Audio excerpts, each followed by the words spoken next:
So the first time I ever had like a near death experience is when I was living in my second apartment. My lover used to pick me up from the bus stop every night. And by pick me up, I mean walk up to the bus stop, wait on me, walk me home. And we spend time in the house. After that, like, my lover never went anywhere.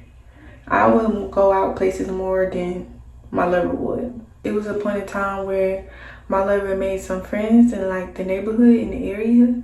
And then what really got me is when I walked all the way home by myself without my lover. And I started noticing a pattern. I'm like, this is happening every night. Like, you're never home. You be going all day, like all night. You ain't even picking me up from the bus stop no more. Like, so it was just one day that it happened, and I was sitting there. I had just hit the blunt blizzy. I just hit the blizzy. I was sitting there in deep thought, deep thought. And then I just jumped up. It felt like the whole like left side of my body was shutting down. Like, Jack, stay up, Jack, stay up, Jack, stay up. I'm like, what should I do? What should I do? I had to keep moving.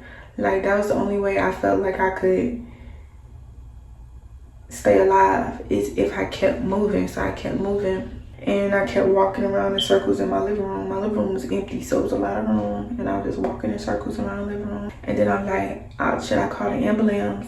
Damn, I'm scared because I was smoking weed. So I was scared to call the ambulance. So I was like, should I go knock on the neighbor door?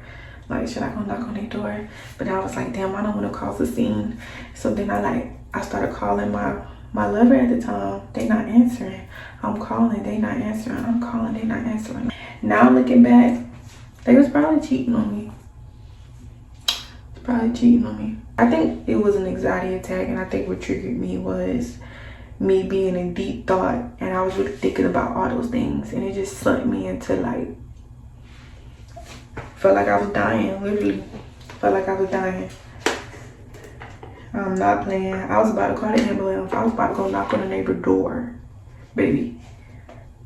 But the only reason I'm doing is because I'm like, Jazz, it's just the weed. Like, it's just the weed. Just stay up. I know it feels scary, but it's just the weed. You're okay. There's nothing wrong. You're okay. The second time, I almost died. So let's say you smoke with your aunt. You usually smoke with your aunt. But then there's one random day, your aunt, she about to go to work.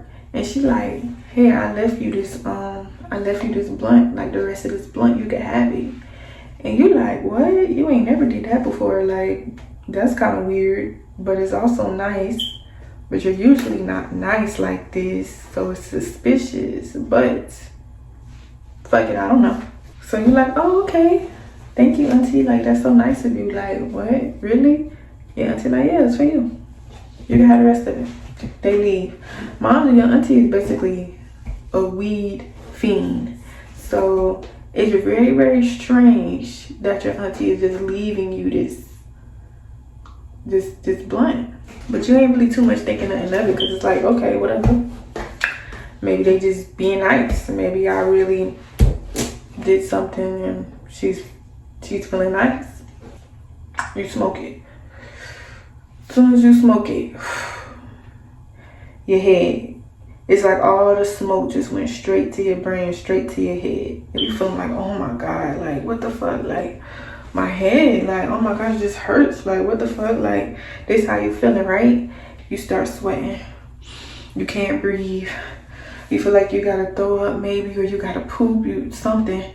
You hyperventilating, you like, I'm about to pass out. Oh my God, I'm about to pass out. I don't know, like, okay, I gotta use the bathroom. I'm gonna go use the bathroom. You go to the bathroom, you sit on the toilet. Like, you pooping, you throwing up, you sweating, you hyperventilating, you trying to keep yourself awake because you feel like you're about to black out. And then you finally talk yourself through it. Jazz, calm down. So you sitting there and you thinking for a minute, you like, something was in the blunt. What was in the blunt? You mention it to your aunt, you're describing to your aunt what happened to you. And you like, the aunt actually look a little shocked. Really? Like, all that really happened? And it's like, yes, that happened. Like, what the fuck? Like, what was up with that? What was in the blunt? Your aunt say, oh, grabber. It was grabber in the blunt. Now you smoke, like, certain places, certain locations, like certain places you go in the world, they do different things. So in this certain location I was at, they like to smoke grabber. I never even heard of that. I never smoked it before, but you tried it previously and you never liked it. And your aunt know you don't like it. You told your aunt, like, no, this makes my head hurt. Like, I don't like this. You told your aunt that. You irritated because you told her that you don't like grabber and she still put the grabber in the blunt and did not tell you. So you irritated, but you like, all right, just don't let it happen again. You know, time go on, maybe let's say like a week passed or something like that, right? So let's say you sitting with your aunt and your aunt like, look at these videos me and my friends made on TikTok. Like, it's this new trend going around, like, let me show you. So she's showing me the trend, and it's this trend going on TikTok where people are confessing their deepest, darkest secrets, I guess. It's a trend on TikTok. So she like, me and my friends did it, look.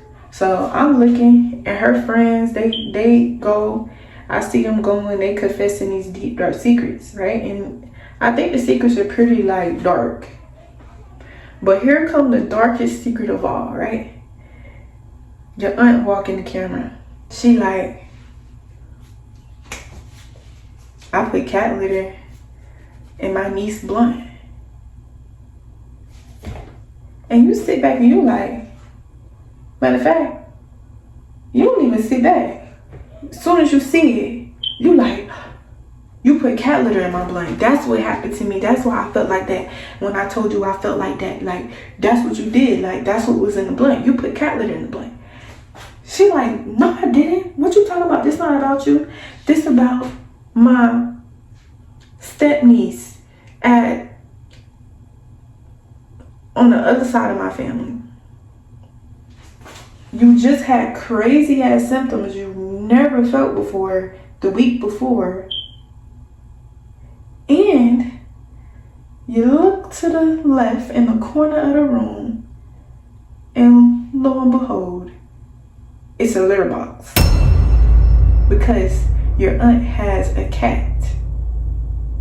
So it's very hard to believe that you're talking about your step-niece from the other side of your family when you didn't say step-niece in the video. You said my niece directly. And I don't recall you ever saying anything about having a cat when you were living with your step-niece and their family.